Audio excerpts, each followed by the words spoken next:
Good morning, everybody. Great to see everybody coming in. I'm Lorraine Atchison. I am Managing Director of Women in Business, and you are all very welcome today to this really important webinar. Hi, Dina. Thank you for giving us a wave. Hi, Emma. Good to see you. Now, everyone's really welcome. You're welcome to have your cameras on or off, whatever you prefer. And we'll just give it a couple of minutes as people are coming in through the waiting room.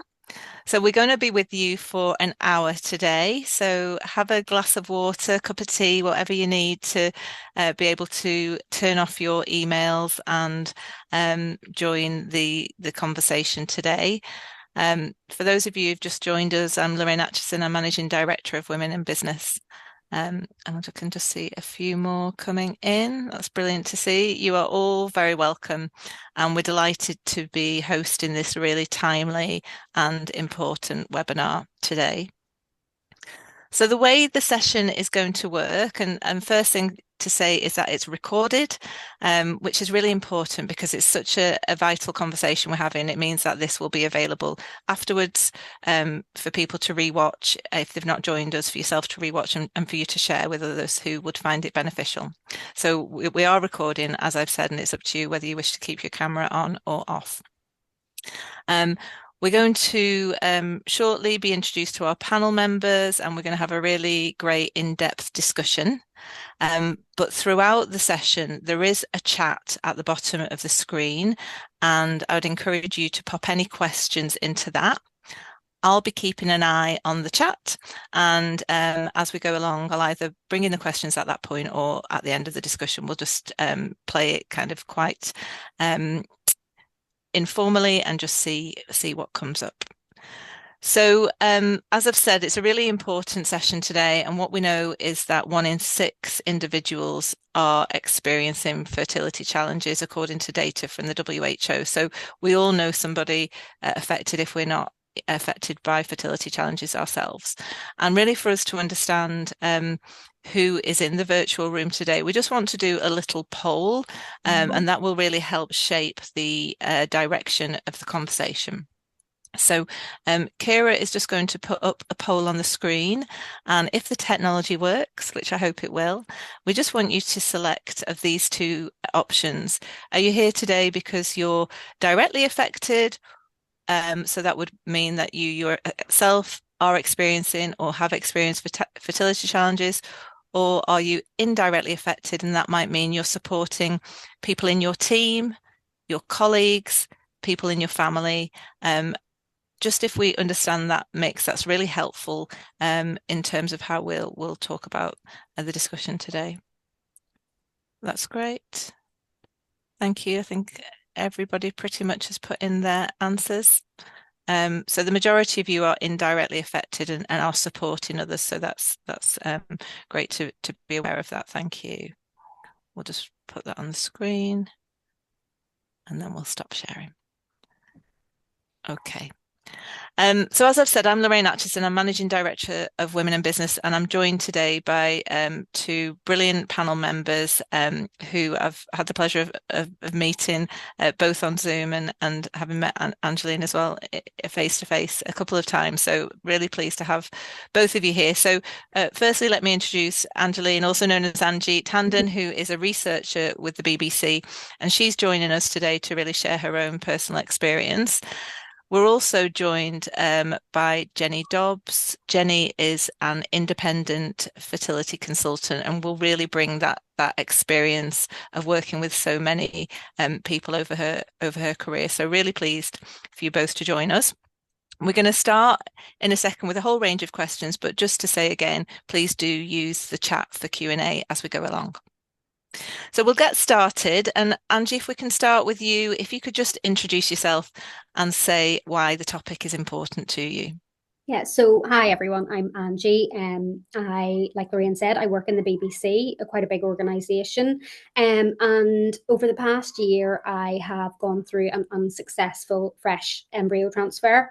And at the minute, I'm currently in the middle of a frozen embryo transfer. So I guess like this conversation is really important to me, but for the past year, I've tried to be really open about how it has impacted my work and just my life in general.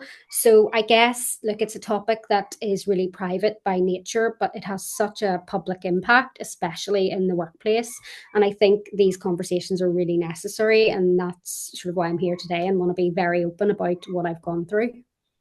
Oh, thank you, Angie. And we are so delighted you've joined us, particularly at the moment where you're currently at. And I do want to say it was Angie who brought up the topic with us probably a good year ago, and asked had we had this as a webinar, and we hadn't at that point. So thank you for for suggesting it and for being so generous with your story today.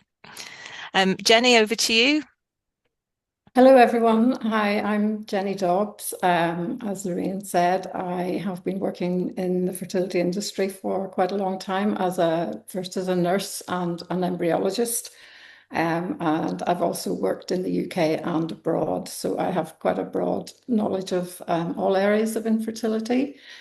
Um, and I'd like to thank Women in Business for hosting this really important webinar because in my experience over the years, I have met so many patients who not only struggle with infertility, but have additional struggles in the workplace. And quite often those struggles are unnecessary and unintentional through lack of awareness or lack of insight. And I think it's really important. I totally agree with Angie that we have a more open conversation and that we raise awareness and try and um, bring the subject into the forum for discussion so that it's not taboo and it's not awkward and doesn't cost extra unnecessary angst for those going through the struggle. Yeah, you're just right, Jenny, and thanks for that. So perhaps if we could start by understanding what fertility challenges exist and particularly how they can affect someone's daily life and their ability to work, Jenny, if you could start us off. Yeah, well,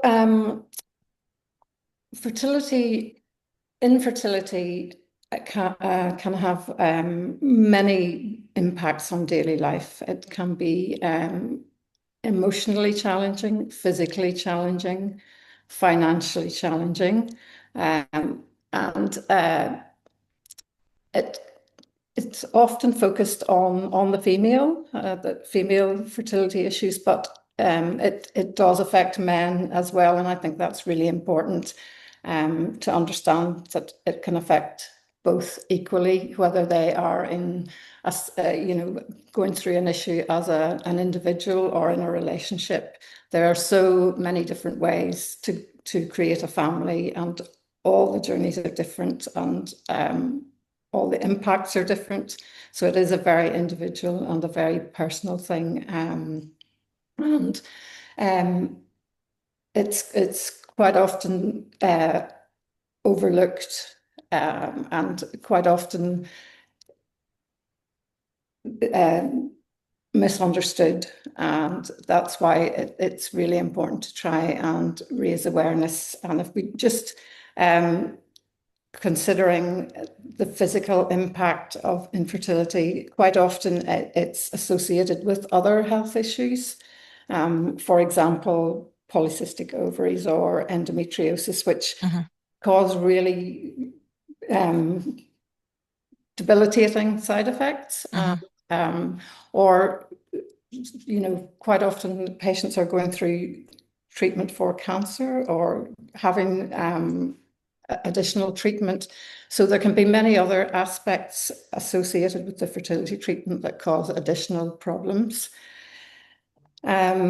Emotionally, we quite often hear that infertility is an emotional roller coaster, Mhm. and that can cause a lot of anxiety and stress for individuals. And quite often, actually having infertility issues and not having a diagnosis or a treatment can be much more stressful than actually having addressed the problem and having a treatment plan in place, because there is a fear of the unknown. And there are, a lot of treatment options. There's a lot of information out there, especially on the internet.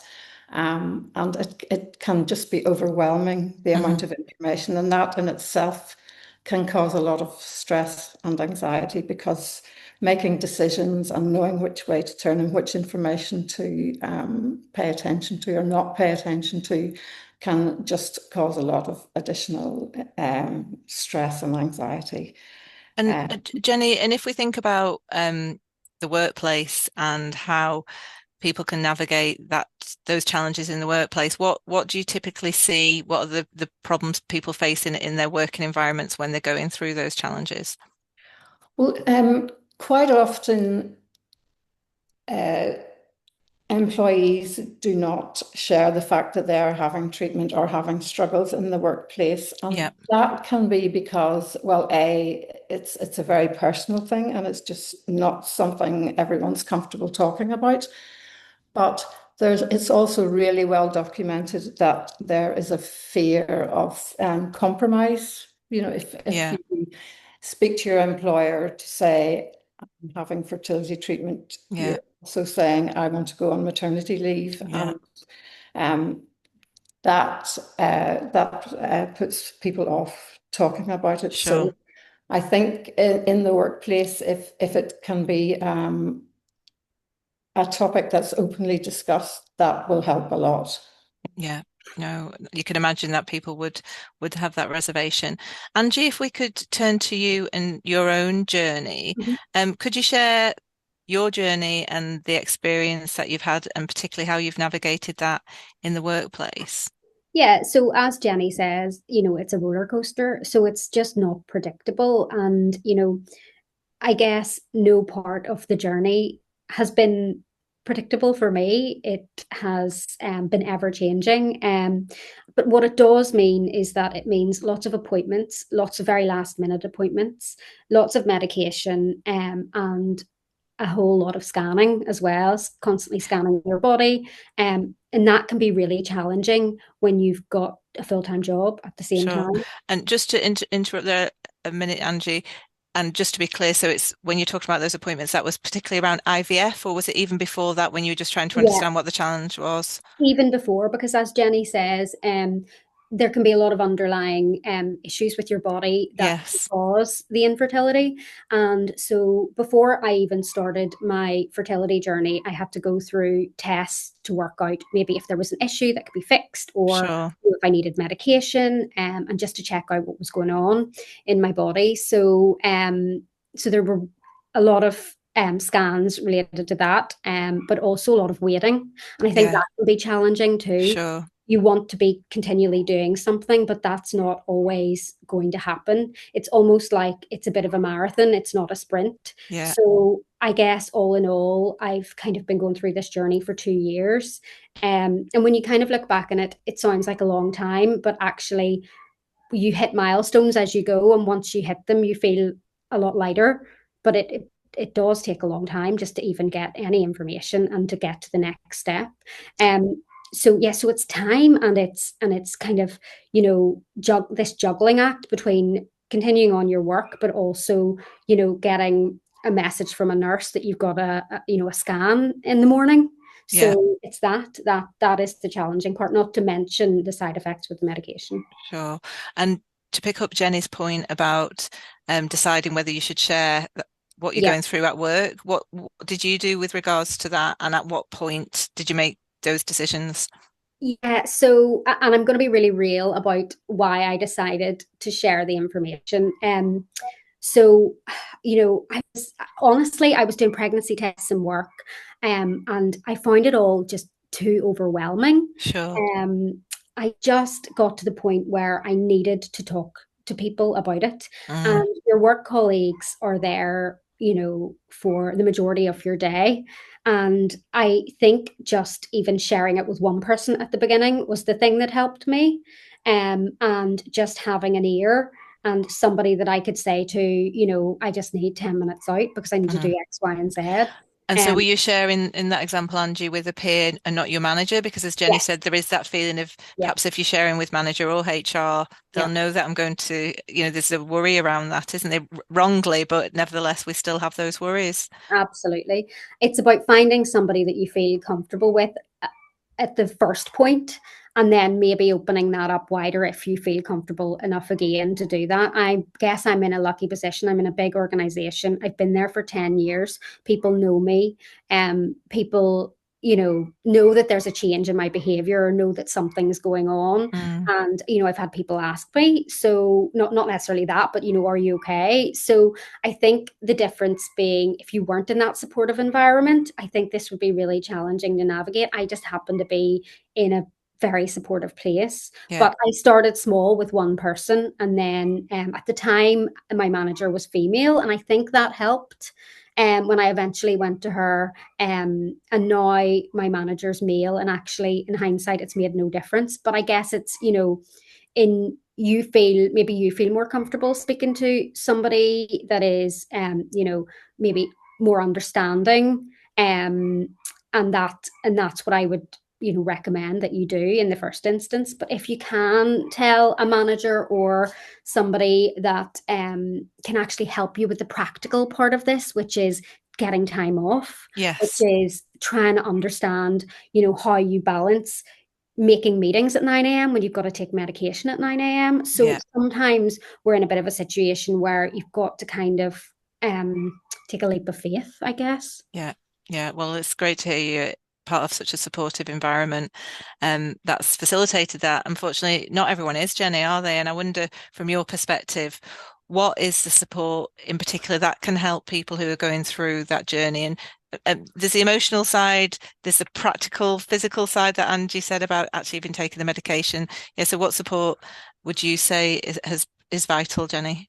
Well, I would also point out that there's the financial side of it Of as well. course, It's a yeah. really big factor, and it is a very expensive treatment, and most people eventually have to pay for treatment because Yes. unfortunately the NHS funding is quite limited. So that Can is you another Can you factor. remind us, Jenny, is there what is available on the NHS? Is there is everybody um able to access the same amount of treatments, or does it vary by geographical It, it, location? it, it varies a lot. And we could talk about the postcode lottery. There's a I real see. postcode lottery in the UK.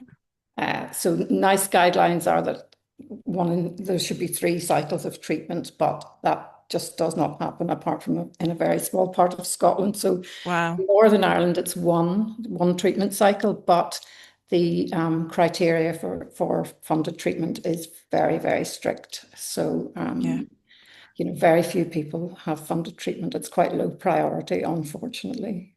Yeah. So that's a massive stress then. That is a massive stress for a lot of people as well. But to go back to a supportive workplace, I can't stress enough the difference for individuals who are in a supportive workplace compared to I don't want to call it a non-supportive workplace because it's not that they're intentionally not supportive. It's more lack of awareness or lack of insight, or even fear of the F word. You know, Yeah. we talk about trying to create a fertility friendly workplace, and I have spoken to employers who are or managers who are concerned that by even going down that pathway, it's going to cost a fortune to the business. Yeah. But the reality is that if you do not have clear policies for your employees, the likelihood is that they are going to take sick leave. And if an employer can understand the journey and what it entails, and the fact that there are many different journeys for different family structures, then they can make a policy that will benefit both the employer and the employee. And as Angie says, you might need an hour or a couple of hours off in the morning to attend an appointment, to take your medication, just to have some time to process some results that you might have received that aren't what you hoped for. But if you don't have that facility in your workplace, you may take a day off or even a week off, because you are um, taking sick leave because there's maybe no other option, or Yeah. it feels as if there's no other option open to you. So I would say for employers to benefit themselves, to have a better workforce, then to have an open culture and open discussion, and to encourage with really clear policies is definitely the best for both the organisation and the workforce. And would there be some good examples out there, Jenny, of policies and best practice so for smaller employers so that they don't have to reinvent the wheel, that they can actually see Yeah, what good looks like that isn't too expensive? absolutely. I mean, I have worked with companies that, there's a range of just having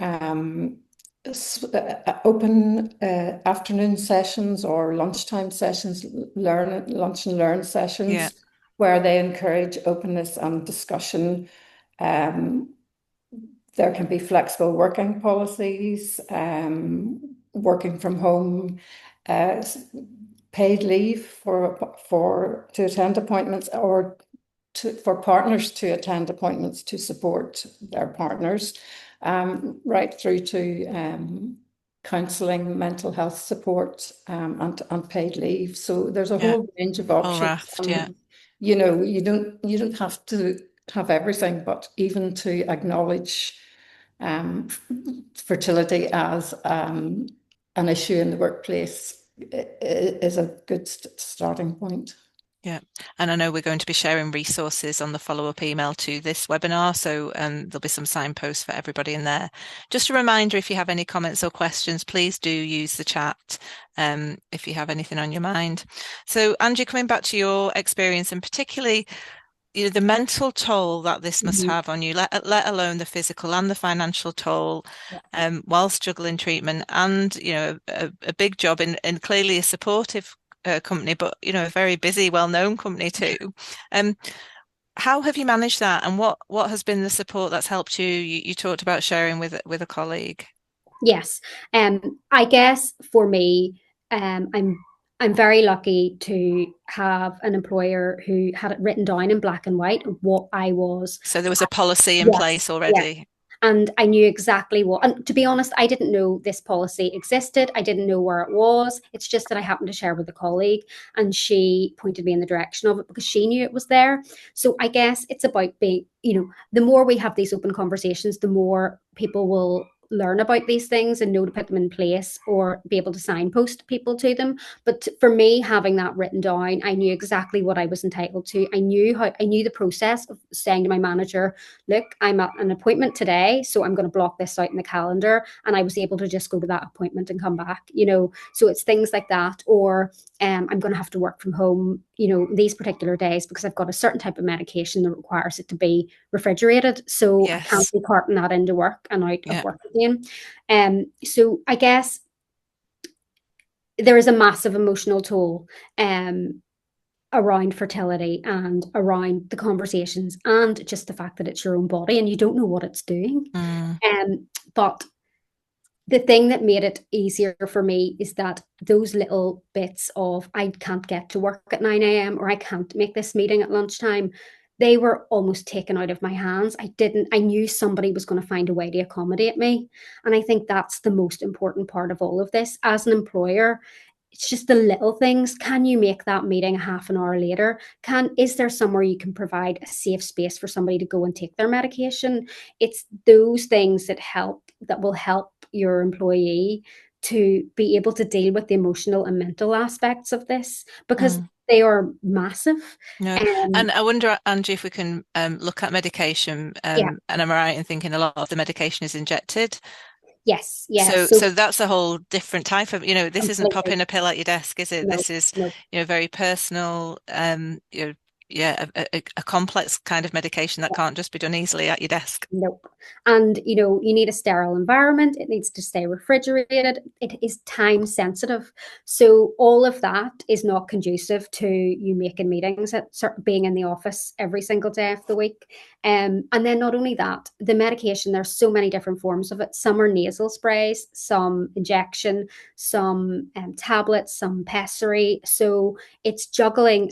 You could be doing all of those. All of those. So Wow. it's Yeah. juggling that. And emotionally, I have about 6 alarms set on my phone for today, because I know what medication I need to take and when I need to take it. And it's just that knowing that I can continue my work, and the thing that I'm focusing on is in an hour's time, I know I need to remember to take that medication. That is the thing that has got me through this, in all Yeah. honesty. That's So such a big mental load, though, that, yeah, from a practical perspective, remembering all of that, but yeah, also knowing the importance of the things you take yeah. in. Yeah. And I guess the other side of that, when it is more challenging with your employer, you've got to try and find, things that you can do yourself to help. And I would never have been somebody who would have meditated or tried reflexology or any of those things. But I did a bit of research, and they were the things that were on my doorstep that I could do. Walking instead of going to the gym, taking 10 minutes out to meditate after taking some of my medication, reflexology every 2 to 3 weeks. And I just found that put me in a better sort of headspace to deal with everything that was coming. So they may not work for everybody, but it's about finding the thing that you can do outside of work as well that is going to help you, that's going to be your little safe space. And they were the things that worked for me. Thank you. Jenny, from your perspective, then, we've talked a lot about the things that employers can do, such as the being flexible. I mean, that sounds like a massive one in terms of time away from the office and being able to take medication. I wonder, peer networks is something that lots of organizations have. Have you found those, Jenny, to be effective in that kind of support of people going through fertility challenges? And you're on mute, by the way, if you could just unmute quickly, please.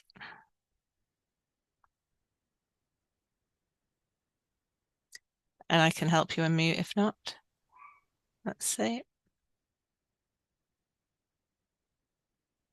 We will just work this out. There we go. Perfect. Well done.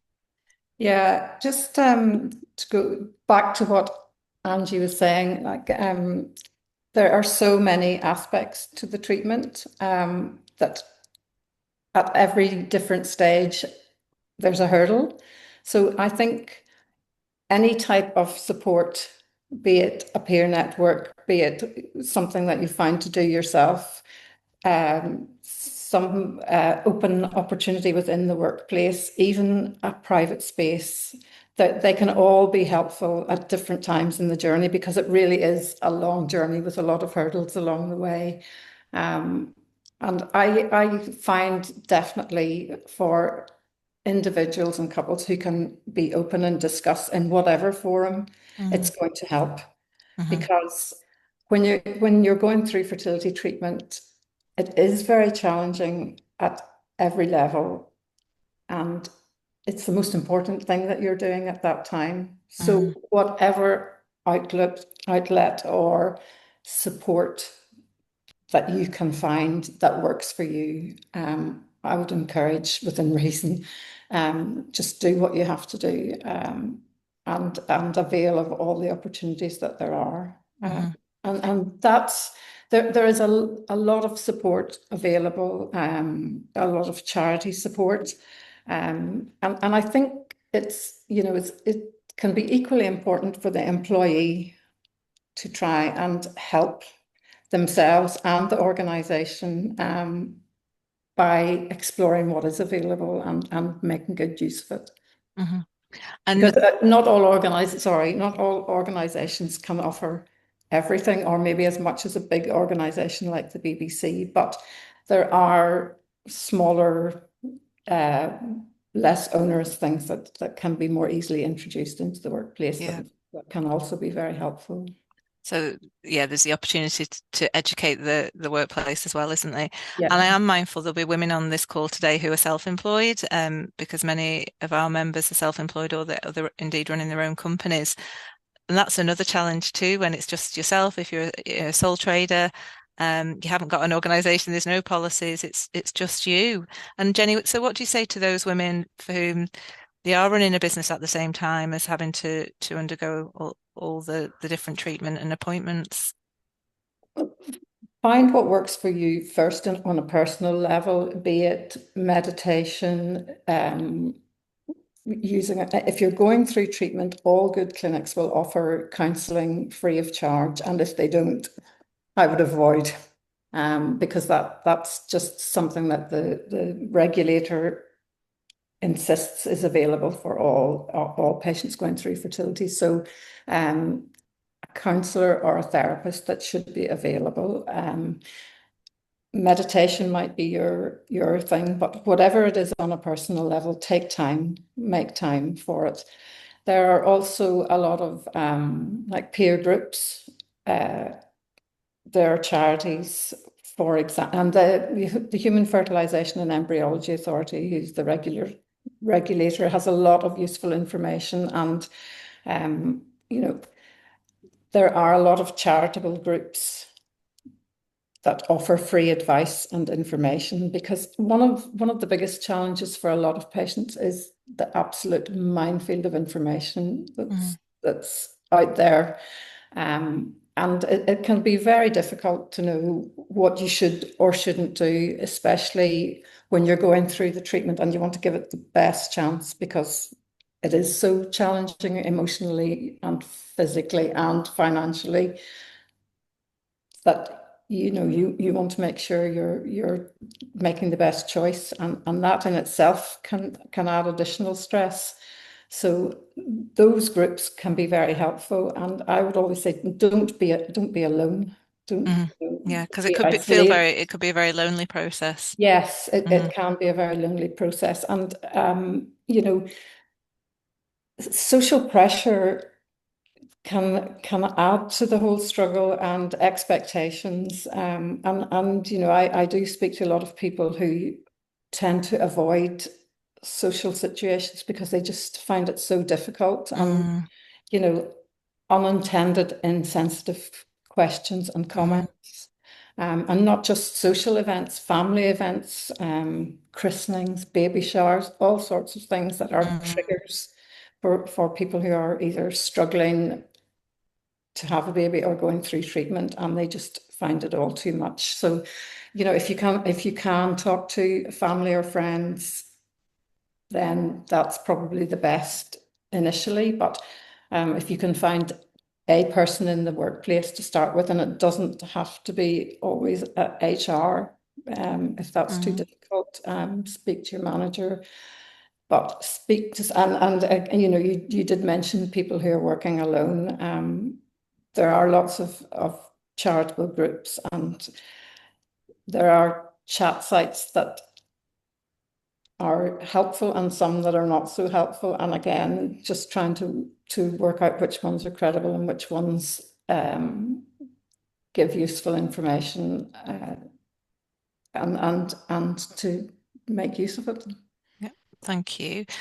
Just another call out if people have questions. You can also send the question directly to me, so no one needs to see it. So in the message in there, you can just select me, Lorraine Atchison, and send the question to me, and I can just read that question out.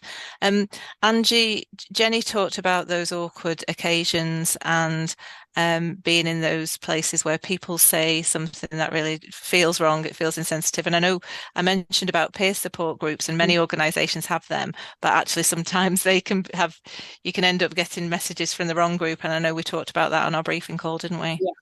Yeah, so the BBC have a parenting network as well. And honestly, I didn't think something like that would, trigger me so much. They just launched it. So I was getting emails about the launch of this network. And, you know, for the majority of people, that network is perfect for them. But for me, it triggered something in me. And, I was able to reach out and say, I don't want to receive anything. Mm, So that was great. So being able to do that is brilliant. But I guess it's understanding that everybody has different circumstances, and language is so important. So what was really brilliant in the policy that the BBC had was there was a whole section on language, on what you probably shouldn't say to people. oh And if wow. there's So one, actually that's so interesting. if there's one takeaway as an employer, I would say that educating your staff is such an important thing. Educating them about what you can and can't, or what you should and shouldn't say, is Mm, so important. Because, in this sort of year-long process, I've had people congratulating me, which is just not the thing that you do. And it's because they aren't aware, and it's just a bit of education, and that's all that's needed. Um, so that you understand exactly what IVF entails, and so that you realize that actually what the person's going through is pretty horrendous, and it doesn't, I mean, the percentages of it actually equating into a pregnancy are quite low. So what you've got to be mindful of is that the person that's going through this knows that, and it's going to be really challenging for them. mm, So, this is not exciting. In no way is this mm, exciting. It's pretty horrendous, but it's mm, necessary. So mm, I'm doing it because I have to, or I want mm, to. mm, So I guess it's that language. And I think that's my biggest takeaway, is just take a beat. You don't actually even have to say anything. You just have to listen. That's the beauty of this. It's that, if somebody's coming to talk to you in the workplace, it's because they just want an ear, and that's mm, it. So that's all mm, you have to be. mm. And I mean, you said, you described that so beautifully there, and I think particularly that example of, you don't want congratulated because this Yeah. is such a tough journey still, and actually the outcomes can, the odds are still low. Are there Mhm. other examples like that, Angie, that might be useful for you to share today, About so people can be aware of the things that we shouldn't be saying, or the yeah, right things to say? Obviously, you've made the point of listening. yeah. Sometimes people can't help but say something. Yeah, no, completely. And I guess you probably don't want somebody to just be completely silent. I think it's more about asking questions rather than, so it's not about how you feel. I think people share a lot of stories. When I've told people I'm going through this IVF journey, I've Mm, had a lot of people say, "Oh, my friend, or I know somebody that got pregnant when," and then they'd share the story of how it worked and how it was successful for somebody else, but that person isn't me. And as mm, much as I think they are valid stories, they're not the right stories when no. somebody is telling you about their sort of fertility journey or the issues that they're facing. So just keep it sort of present, and you want to be asking about the person telling you rather Mm, than sharing stories about other people, because it's just not helpful. mm, So it's just about asking questions. How are you feeling yeah, is probably the most important. What do yeah, you need? Can I yeah, do anything? yeah, Rather than sharing stories about how it's worked for other people, because yeah. I've heard so many of them. I know. I think people feel a need to say something positive, Yeah, don't they? yeah, But what you've said there is really helpful. Just ask a question. How are you? mhm, What do you need? How can I help? yeah. I have a question and comment here that I'm reading through and I'm going to share. So there's a question about any organisation that might support the writing of a policy. So Jenny, will come on to that in a minute, and we'll also do some signposting at the end. Um, the person who's shared this question has shared that they're going through the fourth frozen embryo transfer. They're sharing that they've told two senior members at the start of the treatment 2 years ago due to appointments, but as it's a taboo subject, it's never been mentioned again. So there's no internal support. That really does sound tough, doesn't it, Jenny? It's an example of one of Yeah. those organisations. And because of the nature of this individual's roles, they're going to have to, in the future, as a manager, support others on their journey. So this person is not only thinking of their own journey, but very altruistically thinking about those who will be coming behind them. So they do want to get a policy to do the right thing by employees. So yeah, that's this, I guess, 2 points there about actually what's the policy, how do we help an organisation develop those policies, but the other part of it is this person's shared and actually it's never gone any further and they're still going through their treatment, and that must just, yeah, our Yeah. hearts go out to you. I think it's fair to say that sounds like a really challenging situation to be in. Jenny, what are your That thoughts on is that? such a shame, but it's not an You uncommon hear that a lot, do story, you? unfortunately, really unfortunately. And for that reason, I think that that is why it is so important to have it in black and white. That and also I would say for a lot of individuals, be absolutely sure that this person does, but some patients have spoken to me about lack of support in the workplace, and there actually is a policy that they didn't know about. Mm. Well, I think in Um, this example, because this person's a manager, they know there isn't. yeah, So how yeah, would this person then um, go about getting a policy? Are there some templates online, Jenny, in the resources that you share? Are there yeah. I things can share an example policy. that'd be fantastic? I'm very happy to have a first conversation and signpost in the right direction. But this is what I do. I talk to businesses to understand their needs, understand the resources they have available, and try to develop a policy that will work for them, to make the Mm, best use of mm, the resources that they yeah. have. But there must be buy-in, That's what I was thinking. You have to have the senior buy-in, don't you? And I guess yeah, sometimes it's the business case to show the return on investment that actually this will, absolutely. And you'll to be a progressive understand the employer, you'll keep your statistics, staff. I can share some really startling statistics. There are organizations that you will share the resources at the end. Yeah, But in Fertility Network UK, for example, did a survey recently, and that up to 70% of employees took sick leave yeah. during their fertility treatment. It was nearly 70% that didn't feel comfortable talking to their managers. Mm, Um, the number of people who actually leave their job because they yeah. feel that they And have.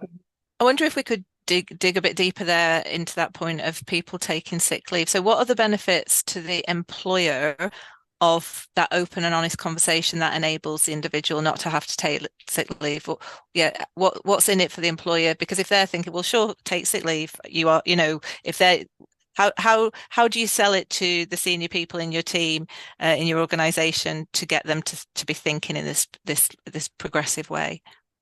Well, they're either going to take sick leave, unnecessary sick leave, and if the employer understands the journey and the time that is needed to support the individual, and develops that into a policy, then it's more likely that they're going to take less time off Yes, okay. because the time will be appropriate. Yeah, Because it's not just the time off for an appointment, it's the whole sort of additional stressful challenge of having to um, have a fake sick leave, for want yeah, of a better yeah, explanation. So, a scan in the morning can take an hour, yeah, but you can't take an hour off sick. yes, And you can't take an hour off sick every couple of days or every couple of weeks. You're going to take 2 weeks off yeah, if you have to dedicate the time to the fertility journey. And the other side of it is that some people need to take 2 weeks off because that's the only way that they can cope with it. And if there's some policy that gives a certain amount of time off and they can take some holiday leave, then that will work for both, and it will make a happier workforce. But having someone at work who's, as Angie explained, trying to juggle appointments, taking injections, taking medication, dealing with stressful information, waiting for a phone call or trying to make a phone call, they're not going to be focused on their work. no, no, And adding to all of that, that this treatment involves a lot of hormones, and yes, that in itself is very difficult to juggle. But some people prefer to keep life as normal as possible, and they want to come to work, but if they have to take a sick leave, they can't just take the hour off or work, yeah, be flexible. So, there are definite benefits for employers. yeah, And good. I'm very happy to share information and statistics and policies, sample policies. That's super. Well, we will send those resources to everyone who's registered today, and thank you for that comment. Angie, would you like to pick up anything in that comment that was shared? Yeah, I think just to say, what Jenny was saying there about the value for the employer. I love my job. I love the organization I work for, and that is simply because I know that I get back what I put in. I know that, if I need, if I am having a really bad day and I need a piece of work that's less intense than the one I'm doing now, I can have an honest conversation with somebody about that and we can figure it out. So I think, if you have an employee who's going to be honest with you about something so massive in their life, you owe them, at least a conversation on how to make things slightly better for them. So I guess that would be, if you're able to give them an open space to talk, I think that is the best thing that you could do as an employer, because you'll get back from them, Yeah. great quality work, Yeah. because they will be valued. Yes, and I'm sure there is an easy kind of return on investment that can be shown to increase productivity. You're more happy in your workplace, you feel supported, so you're doing better, Yeah. and there's more time in work. If we don't want to have to translate it into the bottom line, but sometimes you have to speak to the bottom line to speak to some employers. That's it. A final ask for any questions or comments. You can send them directly to me if you have them. But I guess just in these last few minutes of the webinar, it would be great to share, and starting with you, Angie, anything else about your own journey that you think it's important for people to listen to here, either because they're going through it themselves or because they're likely to be supporting people who could be going through it now or in the future. And then any final kind of tips or advice that you'd like to give. Yeah, I think thank you to whoever shared about their fertility journey as well, and the fourth frozen embryo transfer. I know what a small portion of that must feel like. So what I want to say is I'm here if they want to talk. My door is always open for anybody that wants to have a conversation. If you don't have anybody else to speak to, you will always have me, I guess, is what I'd like to share. I think talking about it is the most important thing, and I realize that that's not. I'm in a bit of a privileged situation with my work, and that's not always, easy for other people. But the weight that you will feel having shared it is mega, so it's important. And sometimes I think that if you aren't the first person to do it, then nobody will do it. So as much as I know it's hard now to want to speak to an employer about, such a big thing in your life, you could be helping somebody else down the line as well.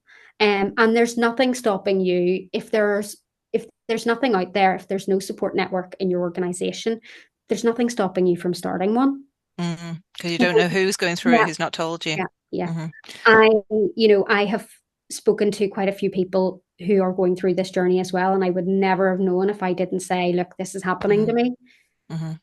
And equally men and women, so the conversations for both men and women. Yeah, and talk to your, every situation is different, but if you're going through this with somebody else, talk to your partner about it. Because it can be very easy to feel isolated and feel like, maybe you are the one that's having to take all of the medication and doing those things. And you haven't really explained how difficult that is.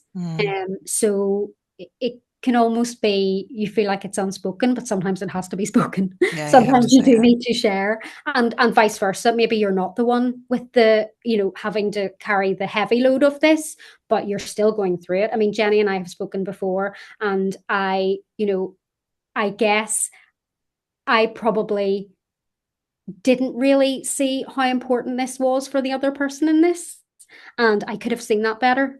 And having spoken to Jenny, I was like, oh, yeah, it's not just about all of the medication and the practical parts. There's so much emotion in it as well for everybody. Yeah. Yeah, that's an important point to raise. And thank you for that, Angie. And thank you for being so generous in offering to be an ear. And I think, this starting this conversation and continuing it is really important. So people can connect with you on LinkedIn. But also if you wish to provide any other contact details in the chat there, Angie, you can do so. Jenny, any final thoughts, advice, tips from you? We will, of course, as I've said, be signposting people to a range of resources that you've shared afterwards. Yeah, just to totally agree with what Angie says, that a problem shared is a problem halved is a very, very true thing. And um, the difference that it makes, from my point of view, working with people who share the problems compared to those who don't, and then have an additional struggle of trying to navigate that whole journey and keep it a secret, is unbelievable, really. And from the beginning, we said the journey is hard enough.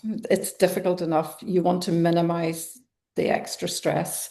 And I think in the workplace, it's not very difficult to build a supportive culture. It doesn't have to be a lot of, very onerous policies. It can be something as simple as, a support group. Most companies have some sort of wellness policies, and fertility should be included in that, rather than, as an extra taboo subject that's not talked about. And people going through the struggle can help to build that, supportive culture within the workplace. And, every little step helps. But I think the more we can talk about it and increase awareness and try not to keep it as a hidden subject, it's going to help everyone involved.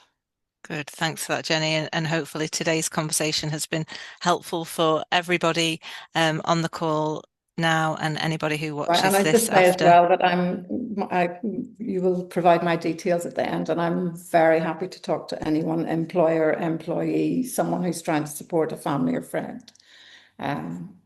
We will So indeed. Yeah, please do that as yeah, well. thanks for that, Jenny. And Angie's very kindly put her email address into the chat too, that you can see. So that brings to the end our discussion today. I hope it's giving you some food for thought. I think there's a really clear message about communication, but also looking at the range of support that's out there. And yeah, thanks for your comment there, Claire. It really is a topic that's not spoken about enough. When Jenny and I and Angie were talking on our briefing session, we said it's a bit like the F word, isn't it? Nobody wants to say the F word out loud, but I'm glad that we have, and we will continue to do that here at Women in Business. I'm now just going to